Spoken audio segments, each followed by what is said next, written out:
Arrancamos este último bloque en Hecho en Mendoza. Te voy a presentar el último emprendimiento que tiene que ver con el rubro automotor. Y te voy a contar la historia y también cómo es el proceso de rectificación de motores, de la mano de un especialista, Juan José.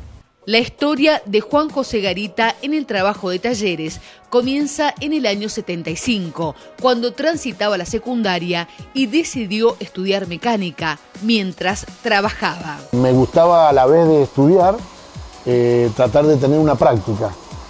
Entonces le dije a mi padre que quería trabajar en algún taller y buscar de aprender un oficio ligado a la mecánica. Y me llevó a un taller de tornería, donde empecé a ver cómo funcionaba el torno y cómo funcionaban las máquinas. Y a la vez este mismo taller tenía rectificación de motores.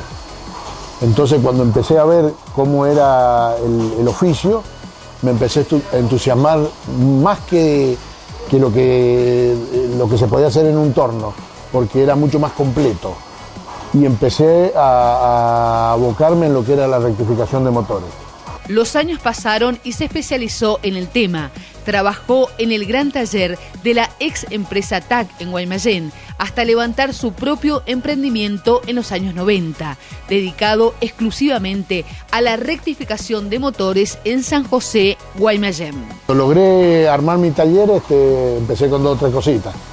Hasta que, bueno, me empezaron a hacer falta más máquinas. Eso es lo que tiene este oficio, que para cada parte del motor que se rectifica necesitamos una máquina. Entonces había que ir comprando la maquinaria para lograr hacer el motor completo. Hoy el taller cuenta con toda la maquinaria necesaria para rectificar detalladamente cualquier tipo de motor. El taller Rectificaciones América se especializa en lo que es la rectificación del motor, ya sea naftero, diésel y por supuesto motores que funcionan a GNC. El proceso es así: a mí me ingresa el motor al taller, lo primero que hago es lavarlo y una vez que está lavado empiezo a evaluar qué desgaste o qué rotura tuvo el motor. Hay 3 partes principales en el motor para reparar. Una de las partes son los cilindros, que es donde se produce el ciclo de funcionamiento del motor. Entonces las máquinas están adaptadas para reparar esa parte. Yo evalúo y consigo los repuestos para poder realizar ese trabajo. Otra de las partes principales del motor es el cigüeñal, que es el que da el movimiento alternativo para que se cumpla ese ciclo del motor.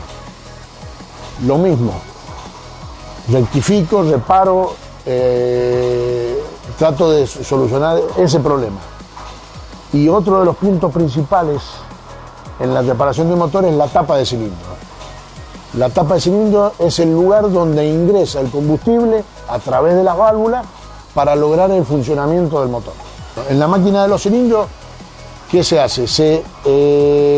Como el motor en el funcionamiento tuvo un desgaste, nosotros tenemos que corregir ese desgaste. Entonces con esta máquina rectificamos el cilindro y ponemos el repuesto a la medida. Luego con la que tenemos acá al lado le damos la terminación al cilindro, que esto se hace con diamante para lograr el acabado perfecto, así los aros logran asentarse como de fábrica. En esta otra máquina tomamos el cigüeñal y hacemos la reparación del mismo.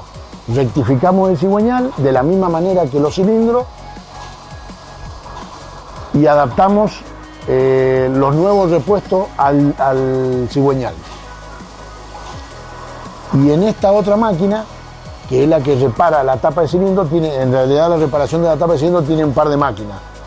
Una que realiza el asiento de la válvula que por el uso se ha deformado, entonces nosotros corregimos el asiento, colocamos la válvula nueva y en esta otra máquina rectificamos la superficie de la tapa de cilindro, que con el uso y con la temperatura sufre deformación. Entonces nosotros tenemos que volver a rectificar el plano para que pueda asentar correctamente en el motor. Cuando la tapa de cilindro sufre temperatura, es probable que aparezcan grietas o fisuras.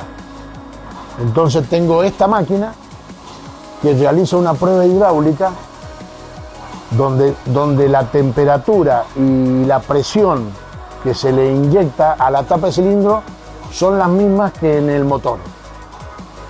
Entonces las condiciones de trabajo se repiten en esta máquina para ver si existe algún problema de fisura o deterioro de la tapa. Una vez que se realiza este trabajo, si está todo bien, se vuelve a armar el motor.